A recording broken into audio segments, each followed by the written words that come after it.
Hoje de manhã nós começamos a falar a respeito da doença ou das doenças da alma, né? Muitas são as doenças que têm assolado a alma dos seres humanos.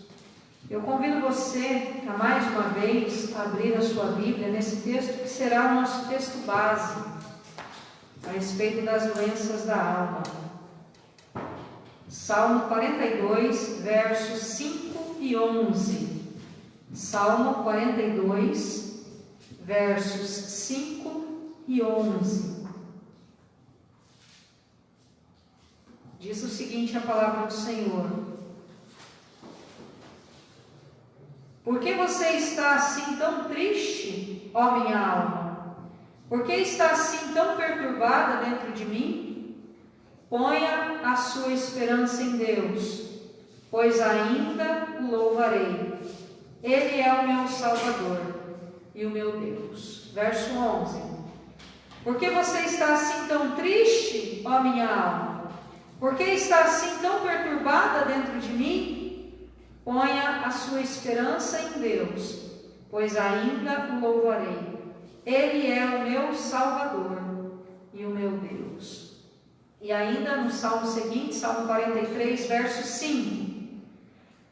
Por que você está assim tão triste, ó minha alma? Por que está assim tão perturbada dentro de mim?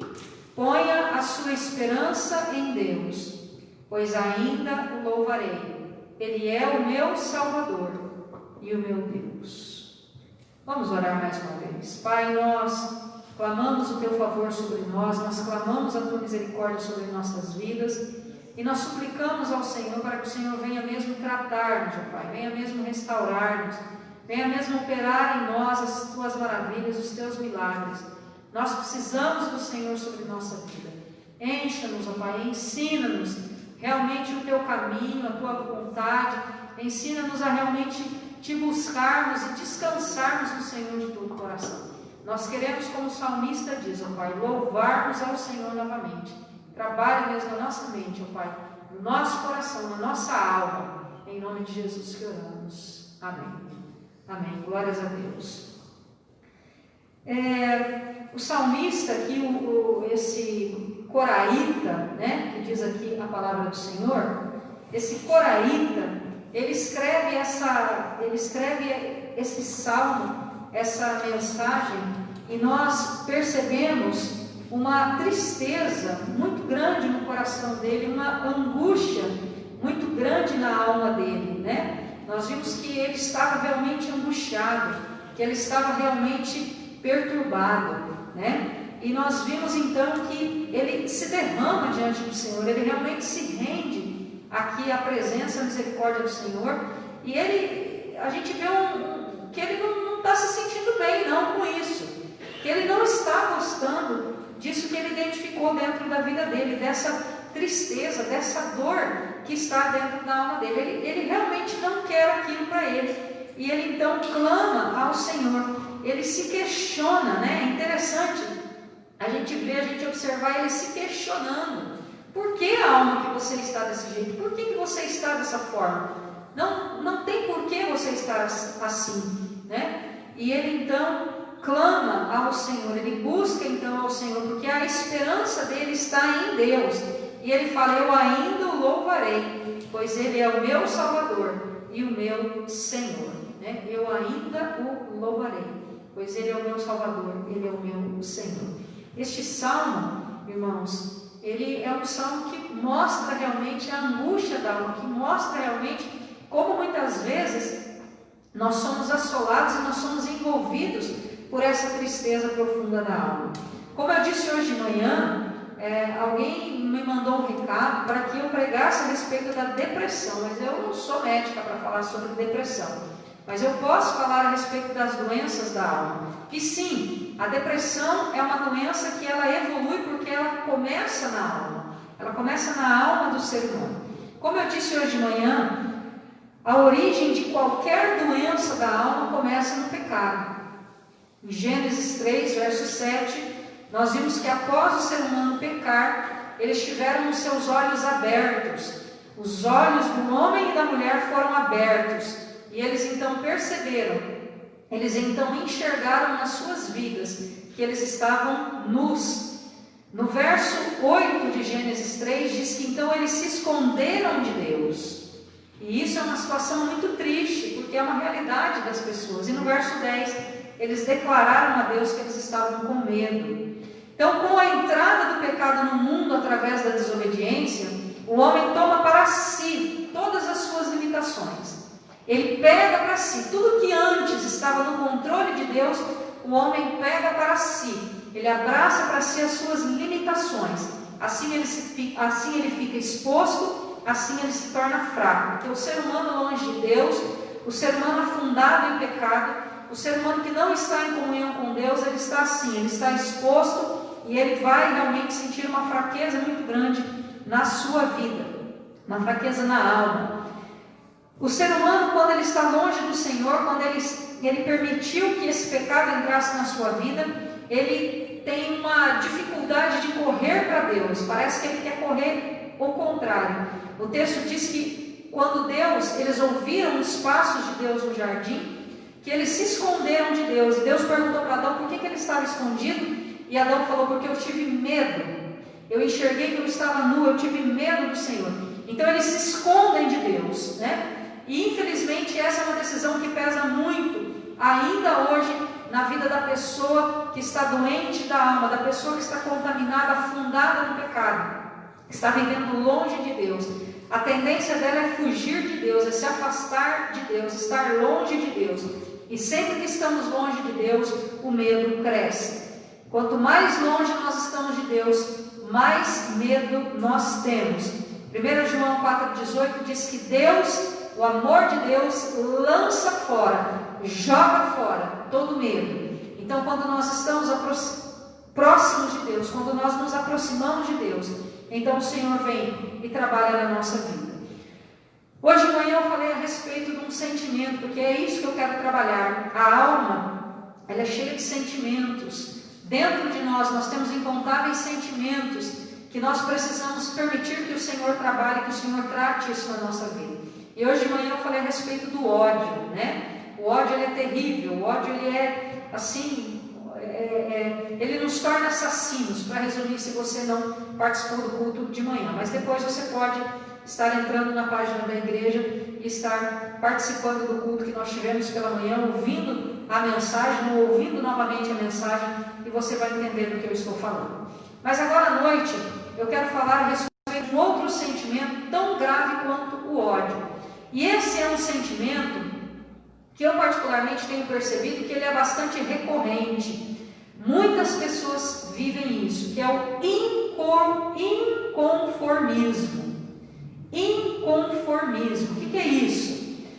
A pessoa inconformada é aquela que não aceita as situações incômodas ou desfavoráveis na sua vida. Bom, você já deve ter ouvido muitas pessoas falarem isso, porque eu já ouvi. Tem pessoas que falam assim, eu não me conformo que aconteceu tal coisa. Eu não me conformo que o fulano fez aquilo. Eu não me conformo que eu precisei mudar de casa. Eu não me conformo que eu perdi o emprego. Eu não me conformo que uma pessoa da minha família morreu. É o inconformismo, tá? Por que essa palavra é perigosa? Por que esse sentimento é perigoso na nossa vida? Porque ele vai fazer com que nós não olhemos para Deus como nós devemos olhar, né? Nós estamos vivendo uma época do que mais do que nunca, porque sempre isso foi uma realidade da nossa vida, mas agora mais do que nunca o ser humano precisa aprender a descansar na presença de Deus. Mais do que nunca nós precisamos aprender a realmente nos render na presença de Deus, entregar realmente a nossa vida para Deus. Por quê? Porque está todo mundo agora mais consciente do que nunca que a nossa vida está por um fio, não é verdade? O interessante é que sempre esteve. Todos nós sempre corremos o risco de morrer. Nunca foi diferente. Mas agora parece que isso se tornou mais evidente. Então, todos agora parece que enxergam que a nossa vida, ela é realmente, conforme diz Tiago, conforme diz Isaías, é um vapor, né? ela é passageira. Então nós precisamos realmente confiar no Senhor. A palavra de Deus, ela conta a história de algumas pessoas inconformadas. A primeira pessoa que eu quero citar, o nome dele é Aitofel. A história dele está na segunda carta de Samuel, do profeta Samuel, a partir do verso 17, tá? Segunda carta de Samuel, verso 17. Você pode estar anotando aí para depois fazer a leitura, ou se quiser pode abrir aí e fazer a leitura comigo. Segunda Samuel, capítulo 17. Diz assim: Aitofel disse a Absalão: permite-me escolher 12.000 homens e partirei esta noite em perseguição a Davi. Eu o atacarei enquanto ele está exausto e fraco. Vou causar-lhe pânico e seu exército fugirá. Depois matarei somente o rei e trarei todo o exército de volta a ti. É somente um homem que procuras matar. Assim, todo o exército ficará em paz. Esse plano pareceu bom a Absalão e a todas as autoridades de Israel. Entretanto, Absalão disse: chame também Uzai, o arquita, para que ouçamos a opinião dele. Quando Uzai entrou, Absalão lhe disse: Aitofel deu-nos o conselho dele. Devemos fazer o que ele diz ou tem outra opinião?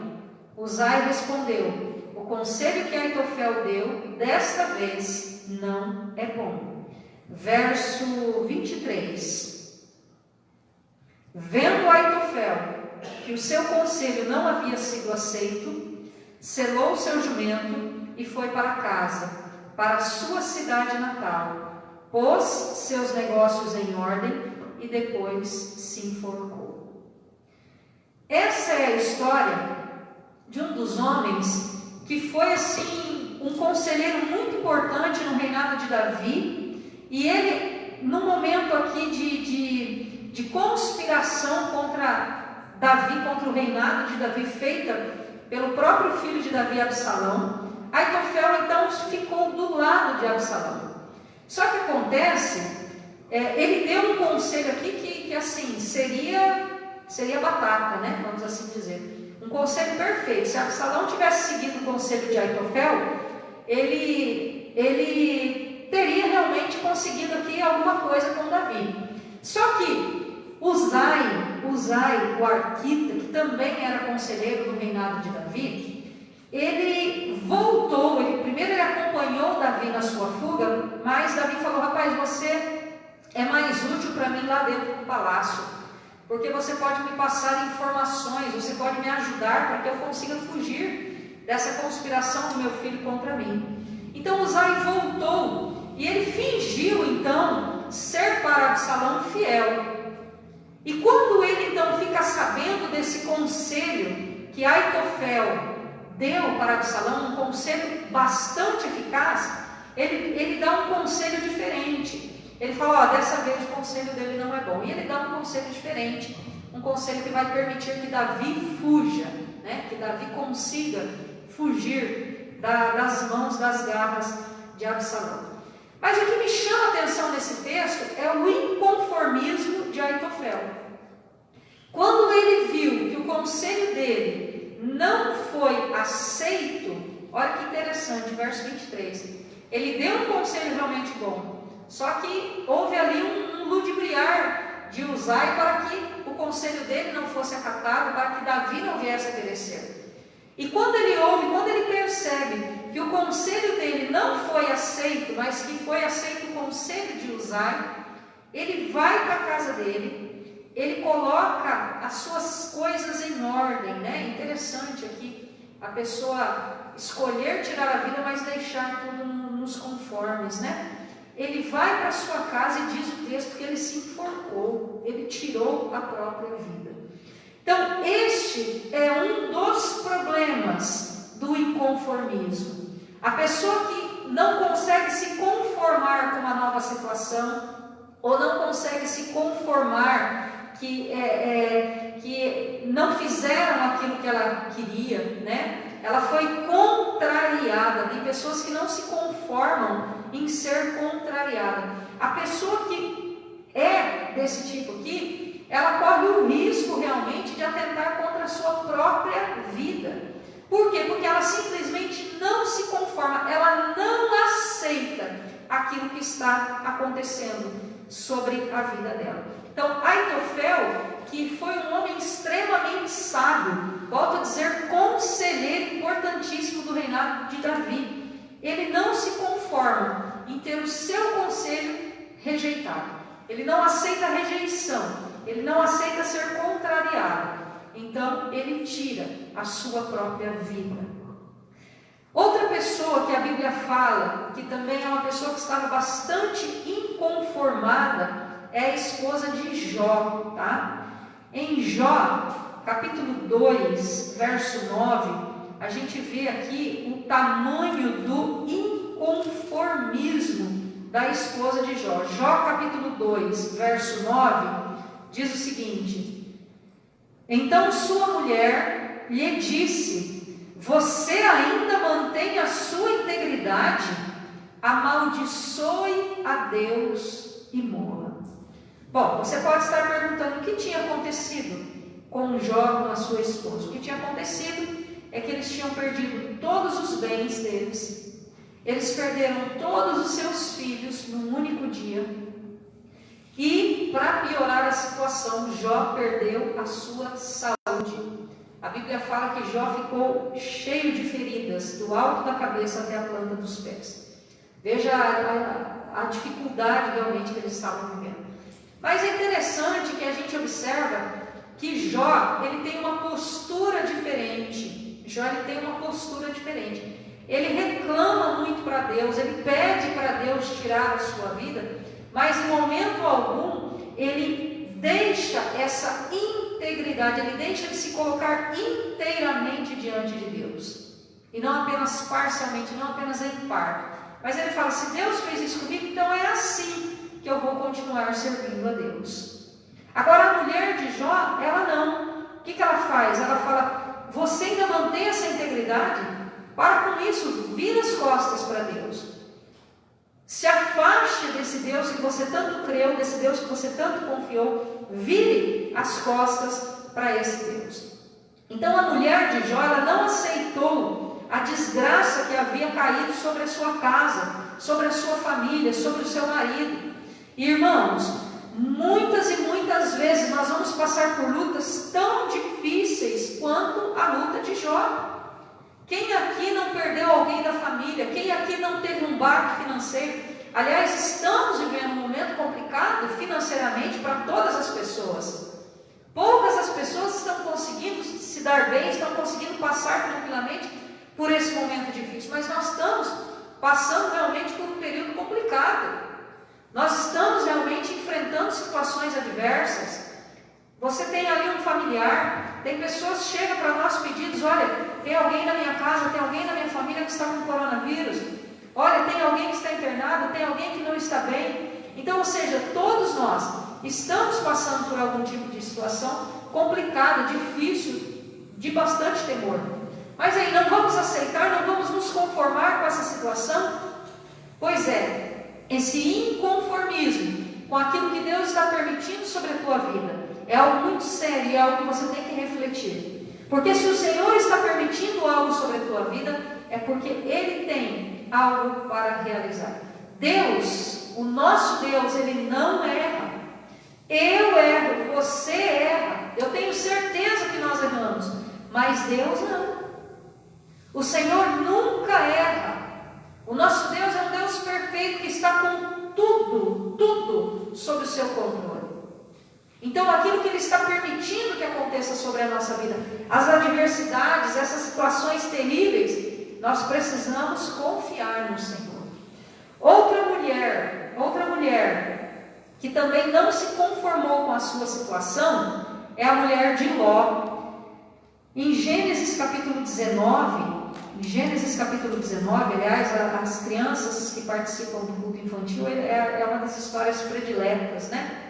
Nós tivemos agora ontem, nós tivemos aquela programação para as crianças, né? Aquela programação de missões, aquele congresso lá, online, e nós cantamos a música, né, da mulher de Ló. O que aconteceu com a mulher de Ló? O texto fala que ela virou uma estátua de sal. Gênesis 19, verso 17 diz: assim que os tiraram da cidade, um deles disse a Ló: fuja por amor à vida, não olhe para trás e não pare em lugar nenhum da planície. Fuja para as montanhas, ou você será morto. Verso 23. Quando Ló chegou a Zoar, o sol já havia nascido sobre a terra. Então o Senhor, o próprio Senhor, fez chover do céu fogo e enxofre sobre Sodoma e Gomorra. Assim ele destruiu aquelas cidades e toda a planície com todos os habitantes das cidades e a vegetação. Mas a mulher de Ló olhou para trás e se transformou numa coluna de sal. Mais um tipo de inconformismo. A mulher de Ló, veja, agora é Ló, não Jó. A mulher de Ló não aceitou deixar para trás aquilo que lhe tinha valor.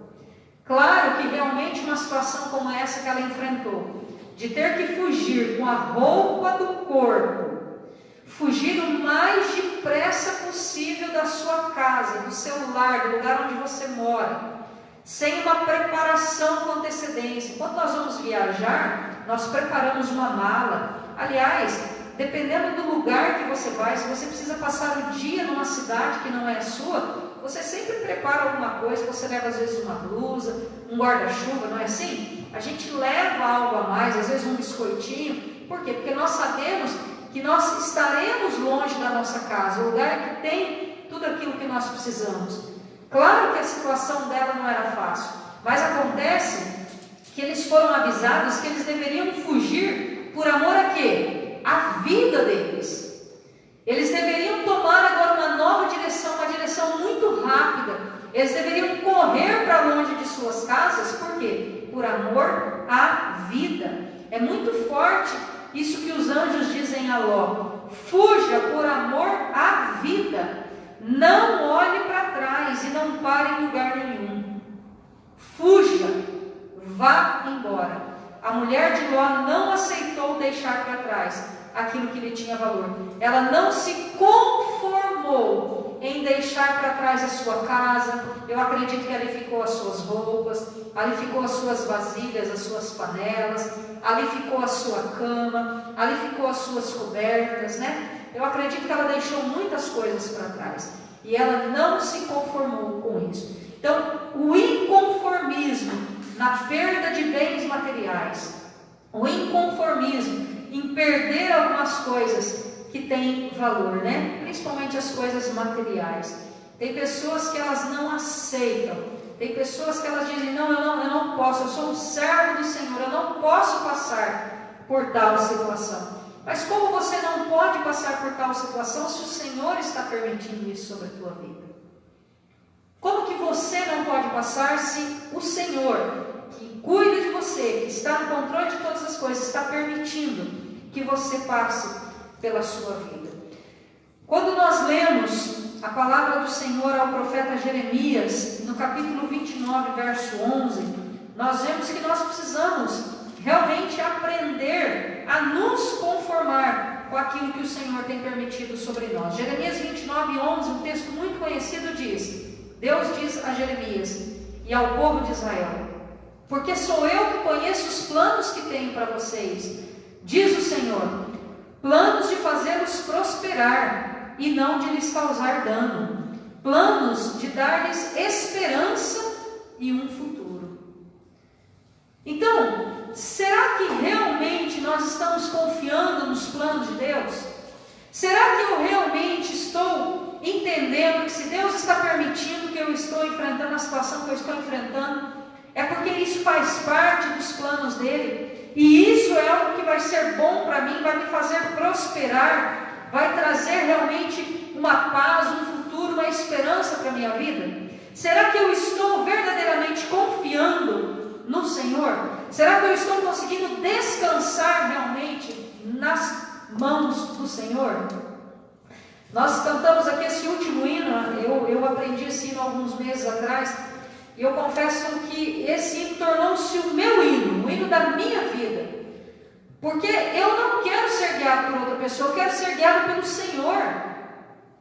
Eu quero realmente que o Senhor conduza a minha vida, e é sempre, a cada momento, não é só quando as coisas me vão bem, não, é a cada momento, a cada circunstância.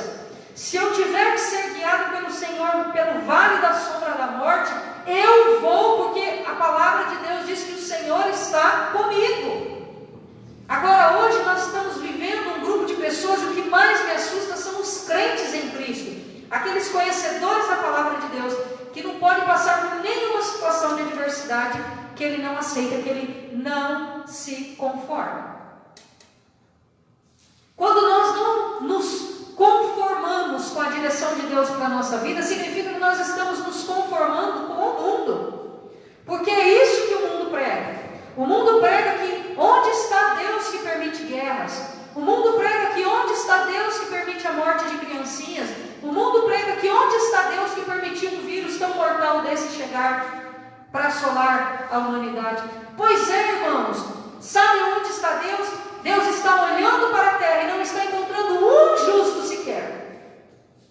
Deus está olhando para nós e Ele não está enxergando em nós realmente aquilo que Ele gostaria de estar enxergando. Você sabe por que das guerras? Por culpa dos nossos pecados. Nós somos pecadores. Nós não estamos buscando a nossa paz em Deus. Tiago diz que o início das guerras e das contendas começam aonde? Dentro de nós, na guerra interior que há dentro de nós, no desejo, na cobiça de querer ser mais, melhor do que o outro. Outro dia eu estava lendo a respeito das vacinas, dessa corrida para encontrar a cura para o Covid. E eu tenho orado, inclusive, para que Deus abençoe pessoas, esses cientistas, esses estudiosos, para que eles tenham essa iluminação de Deus, para que ajude, pelo menos amenize o sofrimento de tantas pessoas. Mas eu estava pensando, há tempos que nós não tínhamos um número tão grande de pesquisadores correndo atrás de uma vacina, não é verdade?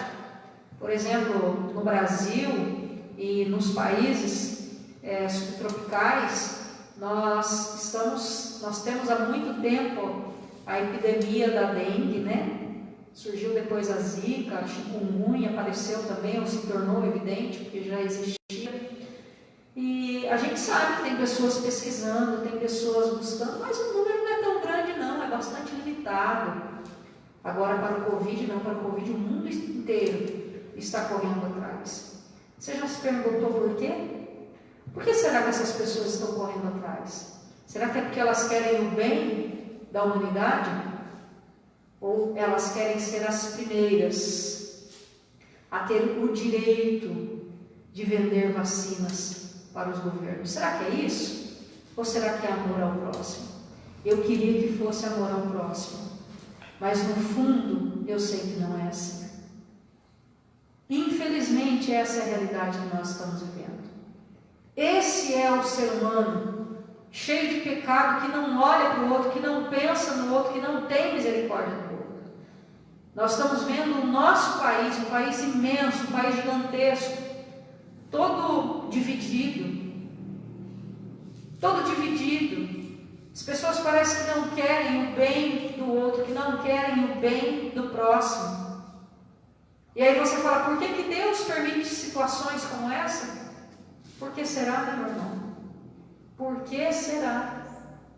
Olha como nós somos corruptos, como nós somos contaminados pelo pecado.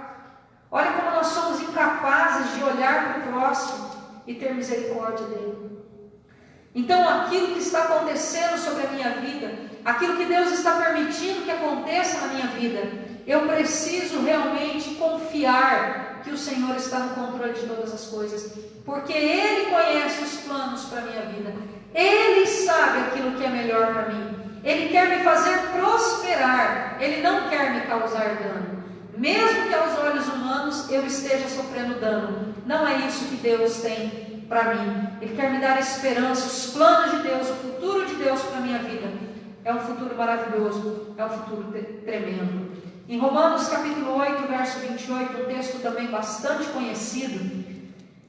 Romanos 8, 28, o apóstolo Paulo, ele diz o seguinte, ele estava aqui muito inspirado pelo Espírito Santo, e ele fala: sabemos que Deus age em todas as coisas, sabe para quê? Para o bem daqueles que o amam, dos que foram chamados de acordo com o seu propósito. A ação de Deus sobre a tua vida, meu irmão, é porque Ele te ama. Aquilo que Deus está permitindo sobre a tua vida é para o teu crescimento, é para a tua cura, cura da alma. Aquilo que o Senhor está permitindo que aconteça sobre você não é em vão, é para o teu bem, é para que você aprenda a se desenvolver mais na presença do Senhor, a confiar, a descansar mais na presença do Senhor. Irmãos, como nós somos inquietos, nós não conseguimos descansar no Senhor, não. Nós não conseguimos descansar no Senhor. Ouvindo outro dia uma mensagem do pastor Glênio Paranaguá, ele fez menção, que muitas vezes na minha primeira dor, no meu primeiro ai, em vez de eu orar em primeiro lugar, eu corro no médico.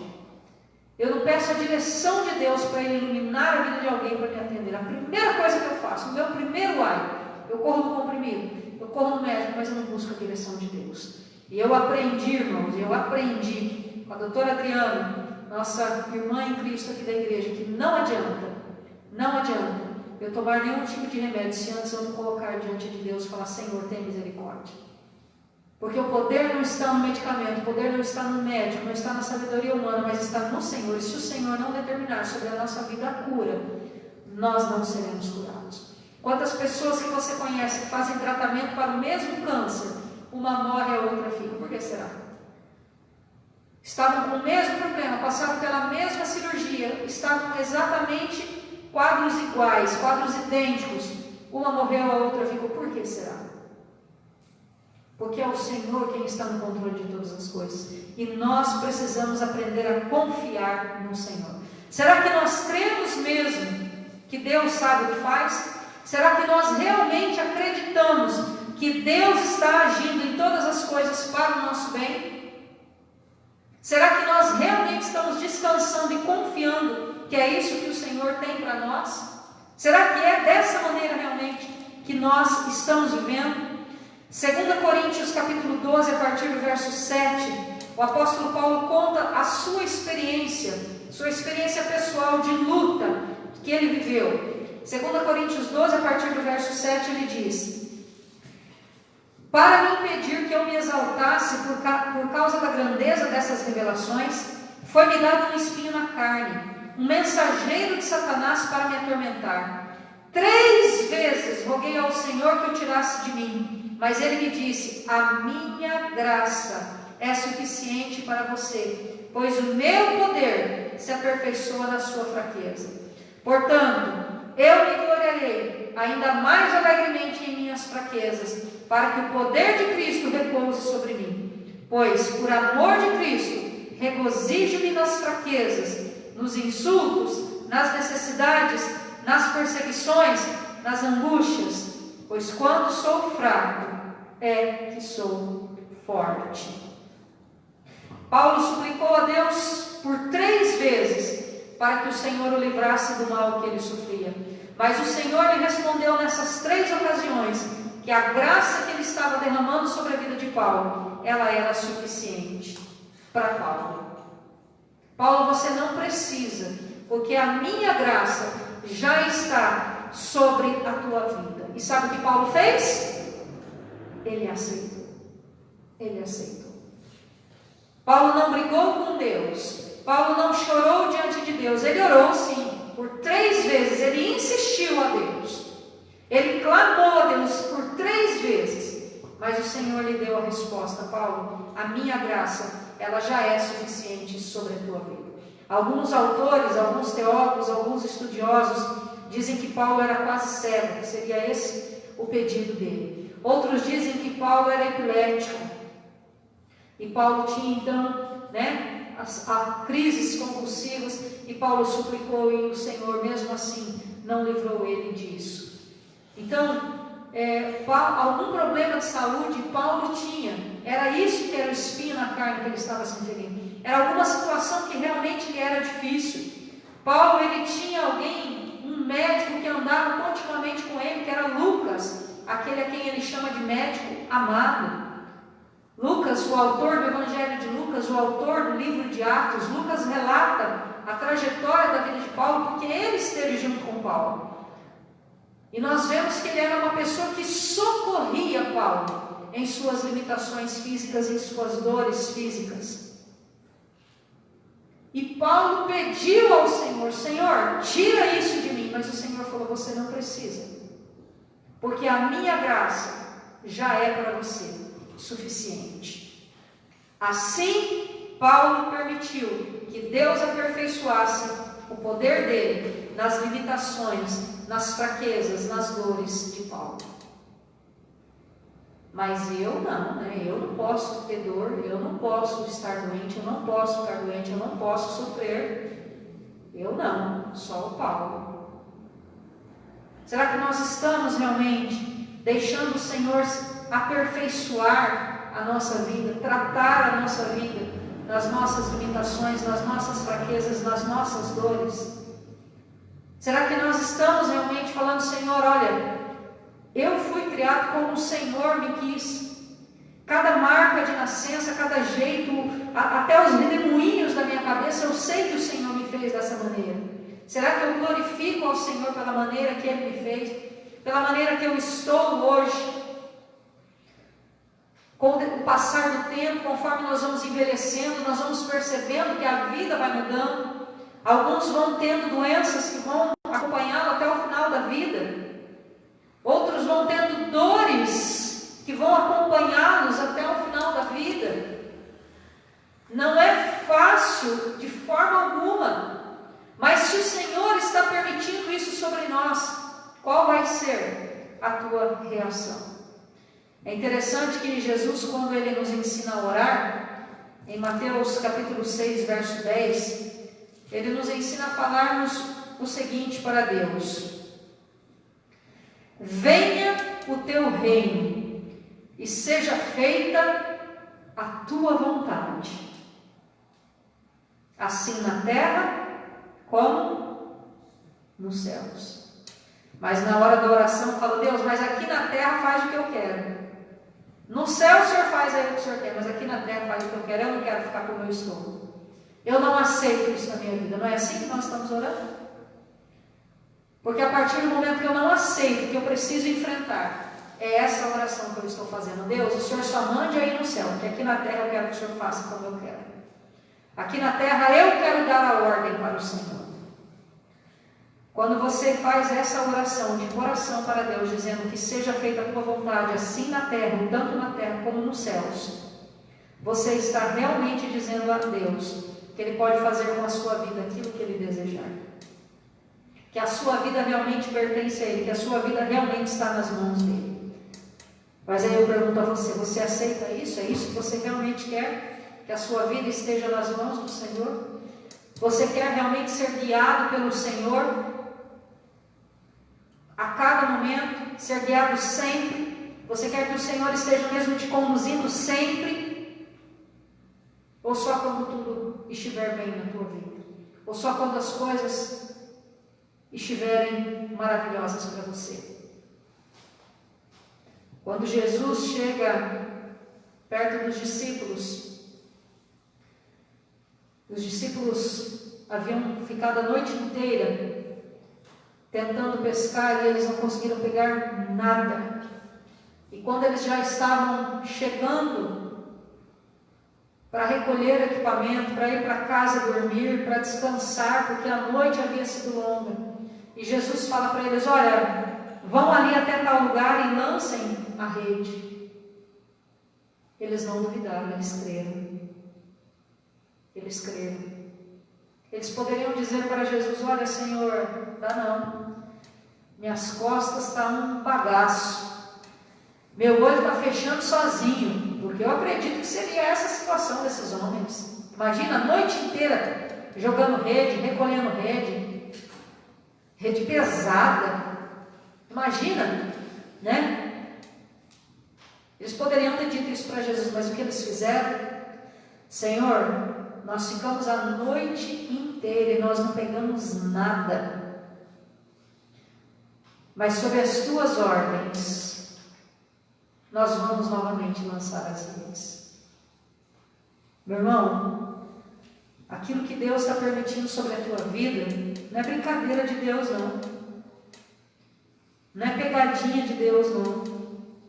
A luta que você está enfrentando, a dificuldade que você está enfrentando, Deus tem propósito sobre isso. Para de ser um inconformado, para de ficar nutrindo esse sentimento na tua vida, porque isso só vai adoecer cada dia mais a tua alma. Isso só vai adoecer cada dia mais o teu sentimento, o teu coração. Isso só vai piorar a tua situação. Mas aprenda realmente a descansar, a confiar no Senhor. Usa os seus lábios para adorar ao Senhor. Sempre que você sentir que está inconformado com algo, ore e fala: Senhor, tira esse sentimento de mim. Eu quero confiar no Senhor. Eu quero descansar no Senhor. E releia esses textos que nós lemos aqui, ó. Anota aí Jeremias 29:11, Romanos 8:28, 2 Coríntios 12, de 7 a 10. Releia esses textos. Eles vão avivar a tua memória, que nós precisamos confiar no Senhor. Nosso Deus não erra. Nosso Deus está no controle de todas as coisas, continuamente. Ele está no controle de todas as coisas. Não seja um inconformado. Não seja uma pessoa que não aceita o que o Senhor quer para a tua vida. Mas aceita realmente aquilo que Ele está permitindo sobre você. Busca essa paz realmente para a tua vida. Porque mesmo que você estiver passando por lutas terríveis, lutas ferrenhas, você não está sozinho. Jesus, antes de subir aos céus, Ele diz: eu estarei com vocês todos os dias da minha vida. E Ele tem estado conosco. E Ele estará conosco até que Ele volte para nos buscar. Confie, creia, descanse realmente na presença do Senhor.